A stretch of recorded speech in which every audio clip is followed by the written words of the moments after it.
Hey, you're here to know what men really think about long-term relationships, aren't you? I've got your back. Stick around. If you're here for the first time, welcome to the Miracle Perspective, and this is the TMP Q&A Wednesday, where you ask and I perspectivize. We've got a question from a lady. She says, last year I met a 31-year-old guy. I'm 27, by the way, and we started talking and getting to know each other. Our conversations were beyond small talk. They involved our Christian beliefs and future goals and all, and he would visit my church sometimes. Then a month later, that's in December, we decided to officially start dating, but I emphasized that we should still take things a bit slow commitment-wise. But according to him, he was already asking about marriage and my views on starting a family after marriage and all. And this made me suggest we talk to a couple from church to guide us during our courtship journey. Obviously, it seems too soon and all. But I also learned there's no formula of when is the right time to go to the next stage as long as both people are on the same page.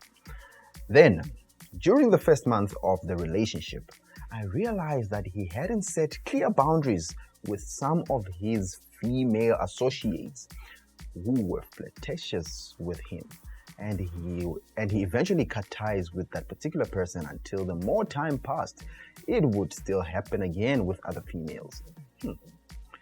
Then we consulted with the couple from church about the issues we were having, and they gave us advice going forward.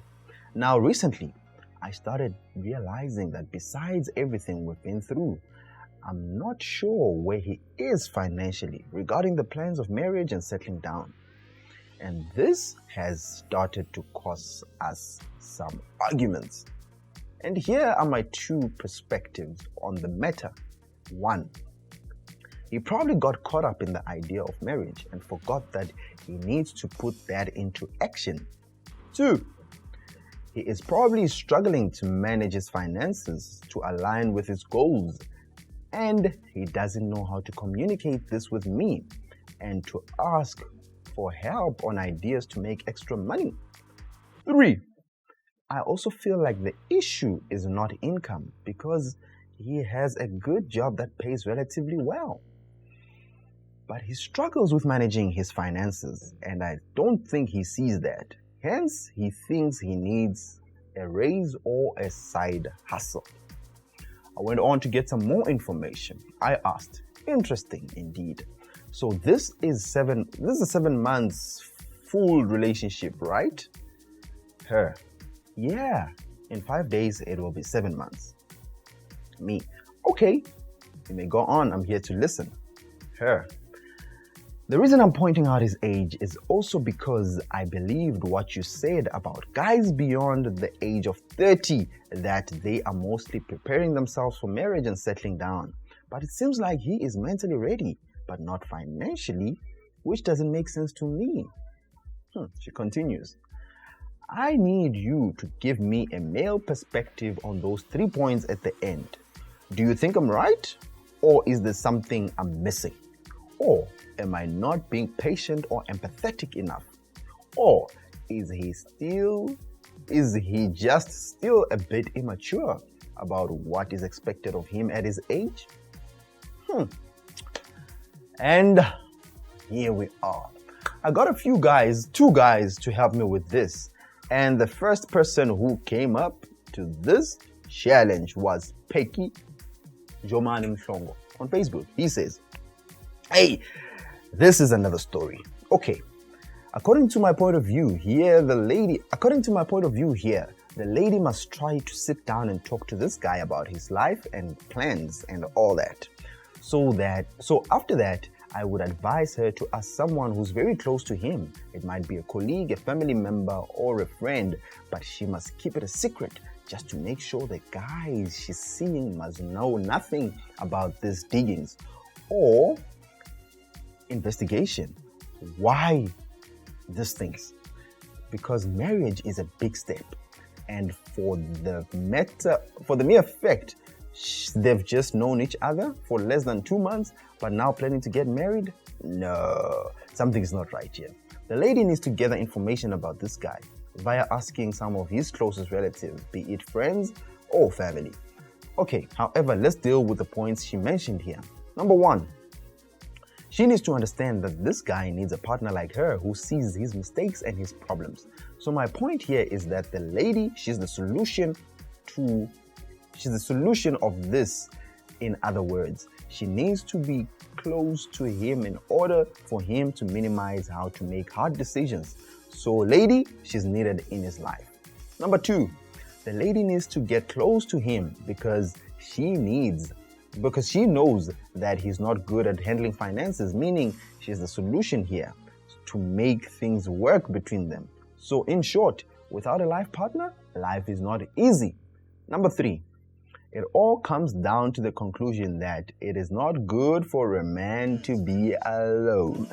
If this guy earns more and fails to manage his finances, it simply means he needs a lady like her who have noticed some of his mistakes on how to manage finances.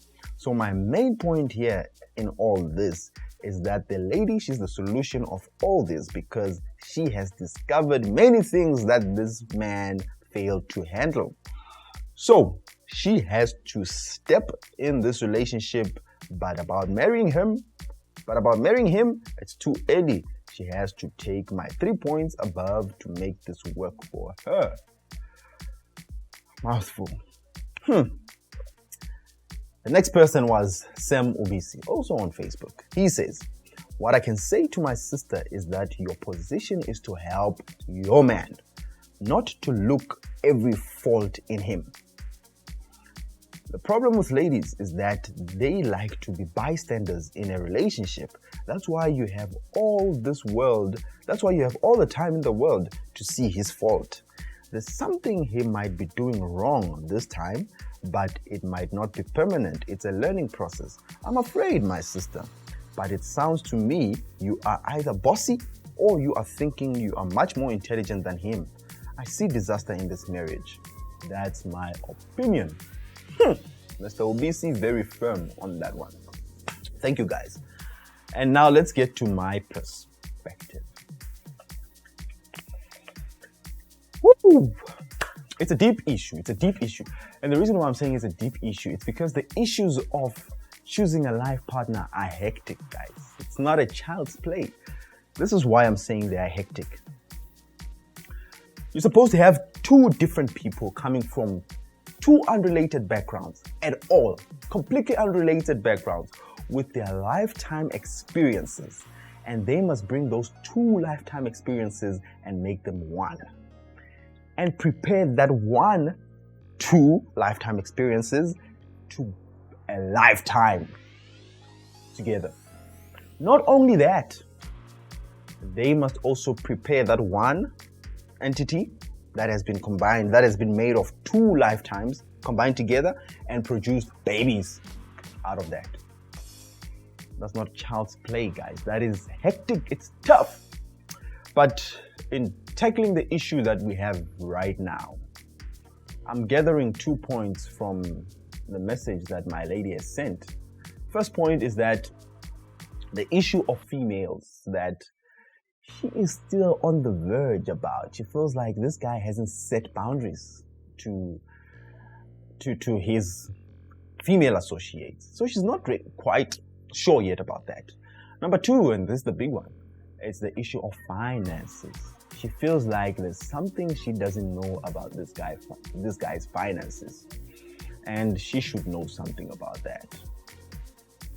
And that's why she wants to know, what do men really think? What is this guy doing? Is this guy with me or am I alone? Did he plan for something he's not prepared for? Or is he prepared, just doesn't want to let me know?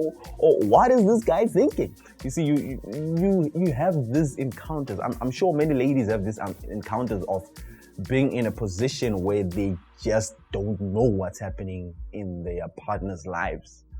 They try and understand, but they're just not getting it. Why is it?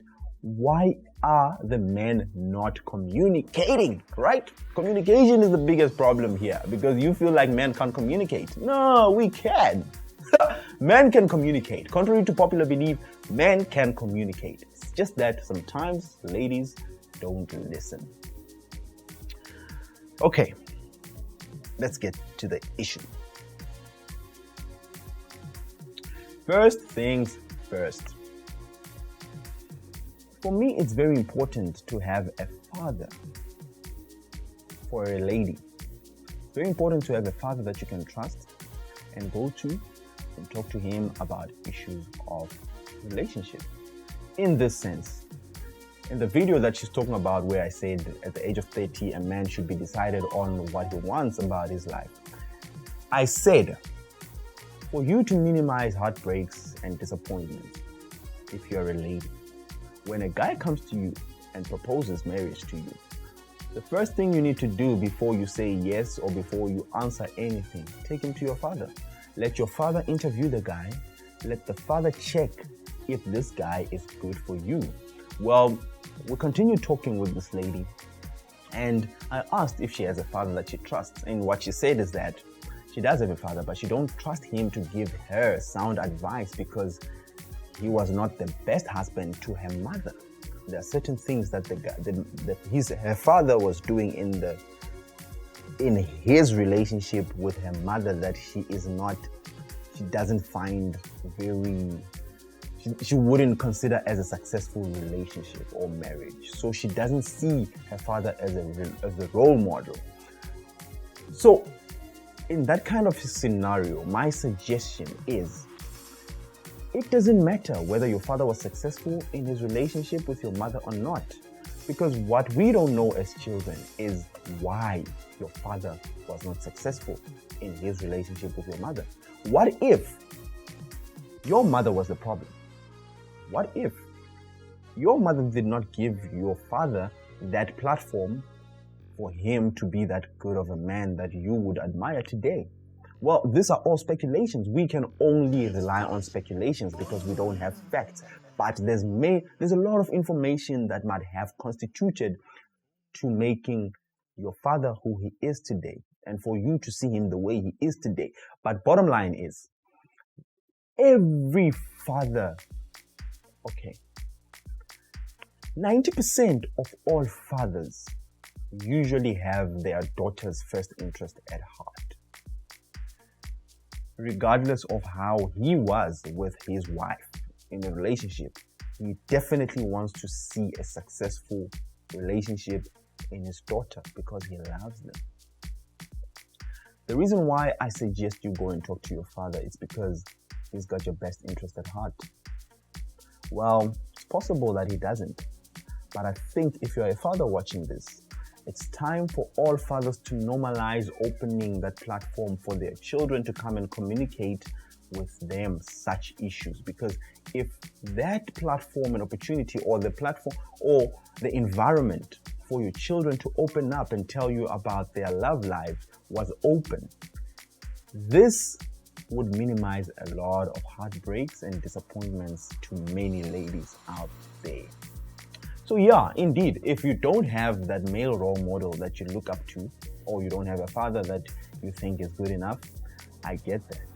Perhaps get someone that you admire, a male role model that you can go to and be like, can you please meet my potential husband? There's a guy who says he wants me, but I want you to meet this guy and just interview him, talk to him, understand where he is in his mind.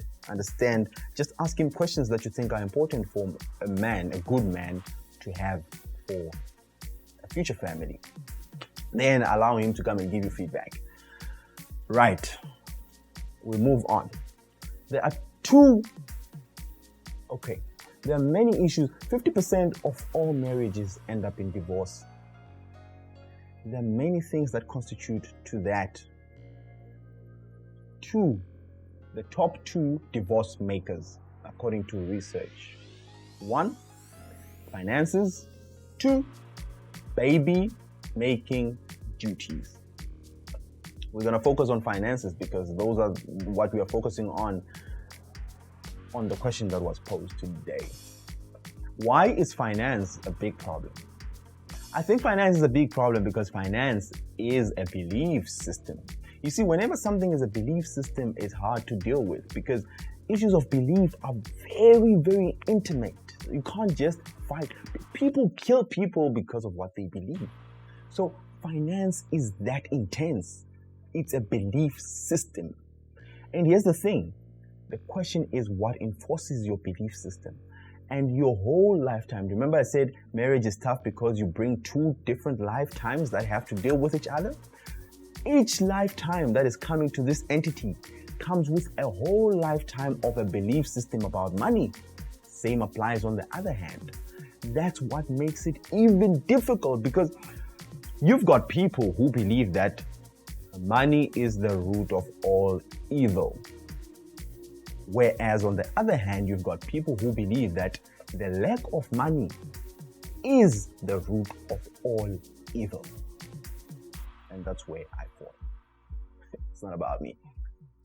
So when you bring those two belief systems and you want to create a new family, just imagine two different belief systems. Now you have to bring out a child. You have to build a family. What belief system is the child going to take? You understand how intense it becomes. So now the issue is there's many ways that people choose to run their families and manage their finances, and it's all belief system. One, you've got those who believe that, well, me as a man, I bring my money. You as women, bring your money, manage your finances individually. If something has to be done here at home, let's just bring it onto the table. You bring your share, I bring my share. We run our lives. That's it. Second option, you've got those that believe that, well, you cannot manage finances well. So bring all the finances to me. I will manage them. Whenever you need something, come to me. I'll give you the money. And number three, you've got those who say, well, whatever you do, whatever I do, we bring it down to the table and we both manage it. I'm not sure which one is right or wrong, and it's not my place to say. But I'm just showing you that that's where the conflict of interest begins. You've got a man who comes believing something else, and you've got you who comes believing something else about how to run your finances. How do you make sure that you run a successful relationship where both of you are on the same page? That is the biggest question. This is getting exciting, guys. Here's the thing, ladies, that you need to understand about men. Men are very insecure. Okay, most men are very insecure about their personal finances, such that they would rather tell you lies about their personal finances or their financial status so that they protect themselves. They would rather tell you that they don't have money just to see where you are mentally, just to test your mindset. And this happens if a man really wants a future with you. They would rather tell you that, I don't have money. They would complain about money to you. They tell you that you know full well that this guy is working well. He's got a good or well-paying job. And you feel like this guy doesn't know how to manage his finances. Hey, be careful.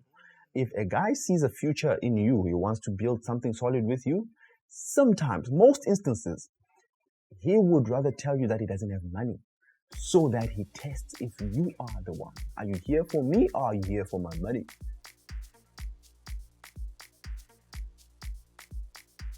That's something you should keep in mind. Sometimes when a man comes to you and flashes out a lot of money, that's also a signal. It's a red flag that you must look at. Because why is he buying me with money? You see those kind of things? So now the biggest issue is, does your man have money or does he not have money? Well, the answer is, why is it any of your business?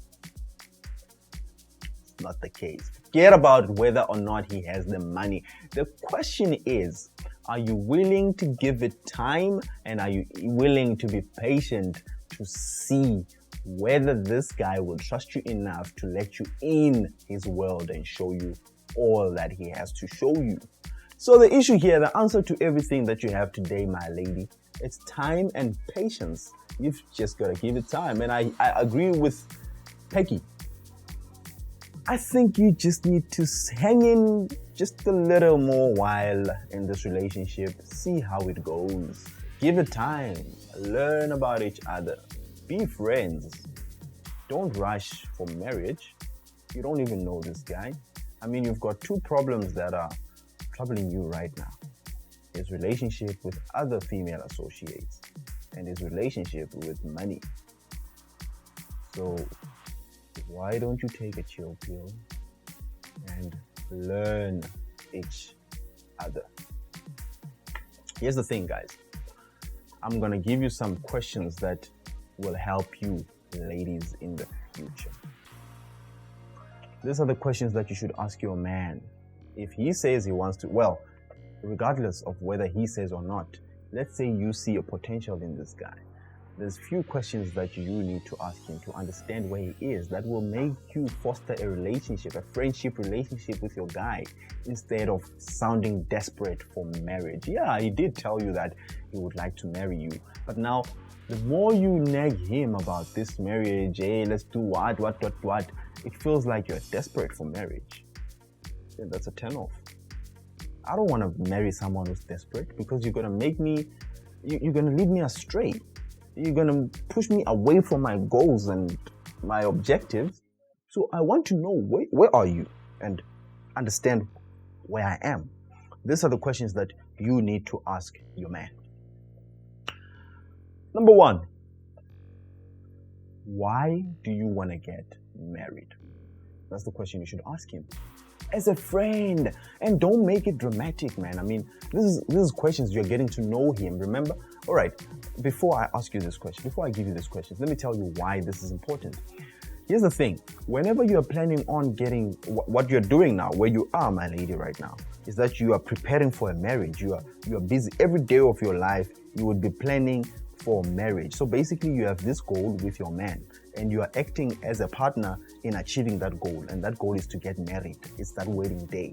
So each and every day, your life right now is focused on that goal. So whatever you talk about is what's going to happen on the day of marriage, what's going to happen on the day of wedding, what are we going to do? So you have conversations. A lot of your conversations are focused on what? That particular day.